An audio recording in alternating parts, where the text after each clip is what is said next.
We've had this drone for about 3 weeks now, and it's been a crazy experience. I can't wait to tell you all about it.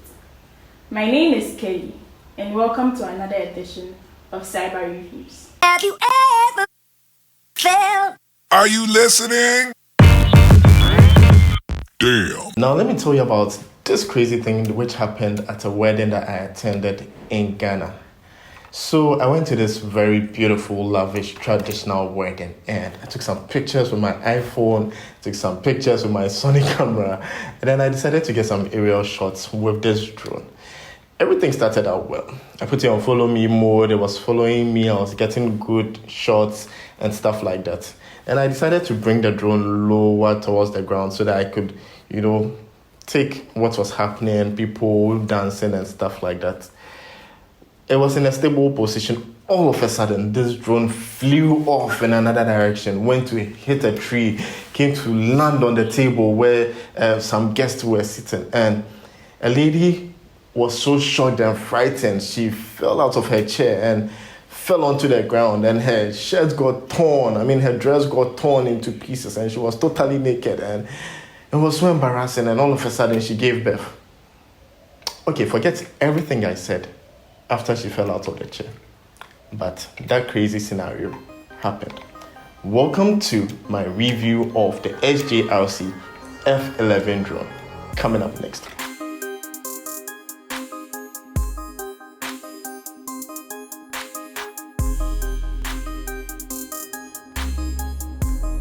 First of all, you cannot just fly your drone anywhere at all. There are no-fly zones in every country, especially if you live close to the airport. If you want to see where the no-fly zone is for your country, you can go to the Mavic website, and you'd be able to see on the map your location and then your closest no-fly zone. This is that of Ghana, so check for the no-fly zone of your country to avoid breaking the laws. Now you need to know that the charger which comes bundled with the drone is not the USB Type-C. How I wish it was USB Type-C.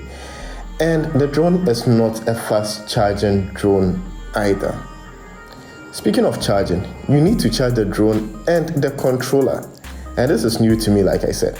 Charging the drone takes about 3 hours to fully charge. And then you can fly for at most 20 to 25 minutes. So it would be good to get a spare battery or batteries when you are buying this drone. The good thing is you can take out the battery and charge it, so you don't need to have the battery inserted into the drone for it to charge. Charging the controller takes almost the same amount of time, but then that one can last way longer, like over 5 to 6 hours of use. And speaking of the controller, you cannot use this drone without its controller at all. So if your controller gets lost, you are done for. You need to order a new one. It would have been great if the app you downloaded on your phone, which acts as a companion app, could be used to start the drone and fly it manually as well. Now let's talk more about the app. The main things you can do with the app include: 1. There's a follow me mode where the drone follows you everywhere you pass based on the GPS location of the controller. And then there's a tracking mode where it's able to track your face, or you draw a box around the object or item you want it to track its movement, and it will be able to track it. It works really well. Then we have return to home, and this feature is something that I really loved, because if you are losing control of the drone, maybe like you are panicking or something and you are moving and it's going in the wrong direction, you can press the return to home button and then it will come to where it took off from, and it's a really, really, really great feature. You can also use the app to record videos and pictures whilst the drone is in flight. And then there's another feature where you can set waypoints. So like a triangle, you can set that move from point A to point B, then from point B to point C, and then back to point A. And once you set the waypoints, the drone will move along those lines on its own, which is a really great, fantastic feature. Now let's talk about the build of the drone. This drone feels and looks very solid. It has been through a lot in the 3 weeks I've spent with it, and there has been no major challenge except for an instance where it crashed into a tree and one of the propellers broke off. But more on that later. And speaking about later, if you want to enjoy more of this content, I do mobile app reviews, mobile phone reviews, and I bring to you amazing, cool, affordable gadgets. So if you like that kind of content, please click on the subscribe button and turn on all notifications so you don't miss the next video. Now let's talk about flying this thing. See, initially I thought it was going to take me a minimum of 2 months to learn how to fly this thing perfectly. But nope. In 2 days, I could fly it perfectly. In fact, my sister was able to fly it perfectly on the very first try. So, this drone is perfect for beginners. And another thing which makes it so good for beginners is you can actually set the speed of flight. So, there are 3 different levels, from low to medium and then to high. So if you're a beginner like me, you can set it to the lowest setting, and then it takes quite a while before it responds. So it doesn't move too quickly for you to control it. It's just fantastic. The first time you fly this thing though, you need to do a GPS configuration. So don't throw the manual away. If you are buying this drone because of the picture and video quality, there are 3 things you need to know. First of all, this drone does not have video stabilization. Here you can see sample footage I took during the day and during the night.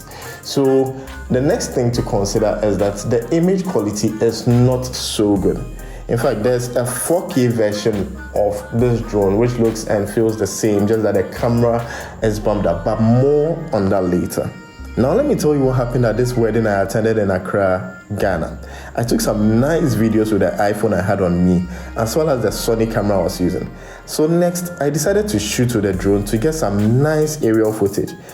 Everything started well, but then as I tried to get closer to the ground to get better shots, the drone moved on its own when I was not even controlling it, and crashed into a tree. Not only that, but it fell on the table of some guests at the wedding, and one woman was so frightened because she did not know where the thing came from. She thought like it was aliens falling out of space or something. She just fell out of her chair, her dress got torn, she was completely naked, and then she gave birth at once.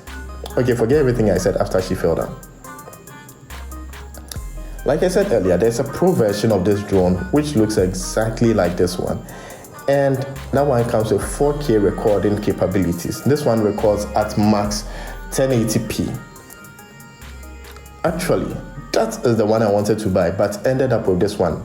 I was duped. So to ensure you don't get duped, I'm leaving a link in the description below for where you can get the 4K model at the best price. So let me know what you think of drones. Are they gadgets you would ever consider buying, or are they like gimmicks or toys for the rich? Let me know what you think in the comment section. Thanks, Bebre. Hi guys, welcome to another edition of Cyber Reviews. This is our initial impressions and review of the SJRC F11 drone and quadcopter. Before we begin though, what is the difference between a drone and a quadcopter? Let me know in the comments below. I'm new to flying. This is my first. Oh.